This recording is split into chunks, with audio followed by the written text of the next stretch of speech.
তৃণমূল কর্মী খুনের ঘটনায় 7 জনকে যাবজ্জীবন কারাদণ্ডের নির্দেশ দিল বারাসত আদালত। পুলিশ সূত্রে জানা গেছে, অভিযুক্ত সুজিত দাস জামিনে ছিলেন।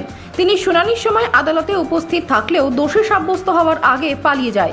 জামিনপ্রাপ্ত অভিযুক্ত পালানোর ঘটনায় আদালতের তরফে অ্যারেস্ট ওয়ারেন্ট জারি করা হয়। 2018 সালের পঞ্চায়েত নির্বাচনের শেষ বেলায় হাবড়া 1 নম্বর ব্লকের পঞ্চায়েত সমিতির বেরগম 2 নম্বর পঞ্চায়েতের 3 নম্বর প্রার্থী বিপ্লব সরকারকে স্থানীয় জামতলা তৃণমূল পার্টি অফিসের মধ্যে ঢুকে গুলি করে খুন করে দুষ্কৃতীরা। এই ঘটনায় মোট 17 জনের বিরুদ্ধে চার্জশিট জমা দিলেও 9 জনকে গ্রেফতার করেছিল পুলিশ। মামলা চলাকালীন যারা জামিন পেয়েছিল তাদের মধ্যে একজন অভিযুক্ত সুজিত দাস এতদিন পলাতক ছিল। আজ এই মামলায় 7 জনকে যাবজ্জীবন কারাদণ্ডের নির্দেশ দেয় বারাসত আদালত। আর পলাতক সুজিত দাসকে অভিযুক্ত করলেও তার অনুপস্থিতিতে তার বিরুদ্ধে অ্যারেস্ট ওয়ারেন্ট জারি করা হয়। তাকে গ্রেফতারের পর তার বিরুদ্ধে সাজা ঘোষণা করা হবে। আজকের পানিশমেন্ট অ্যানাউন্স করেছে। কার কার কি হলো? প্রত্যেকেরই লাইফ হয়েছে 302-তে, এবং 307-এ এক্সট্রিম ক্যাপিটাল পানিশমেন্ট দিয়েছে লাইফ। আর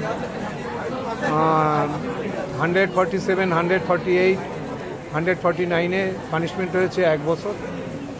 আর প্রত্যেকেরই পানিশমেন্ট হয়েছে 1 লাখ টাকা করে পার হেড, অনাদায়ে 6 মাস জেল। সব পানিশমেন্টটাই এই সব পিরিয়ডটাই কনকারেন্টলি চলবে, অর্থাৎ একসঙ্গে চলবে। 7 জনের যাবজ্জীবনে হয়েছে 1 লাখ টাকা 1 লাখ টাকা জরিমানা। আর যে অভিযুক্ত ফেরার, যাকে পাওয়া গেল না, সুজিত দাস, তার এগেনস্টে তো ওয়ারেন্ট হয়ে আছে, তাকে আর আজকে আনা যায়নি। এটা এখন আমাদের ডিপার্টমেন্ট চেষ্টা করছে তাকে ধরার জন্য। আশা করছি অ্যারেস্ট হবে, তাড়াতাড়ি হয়ে যাবে। আমার পুরো নাম হচ্ছে শ্যামলকান্তি দত্ত। আমার পাশে আছেন আমার ডিস্ট্রিক্ট পিপি শান্তময় ঘোষ। তার পাশে আছে আমার বারের সেক্রেটারি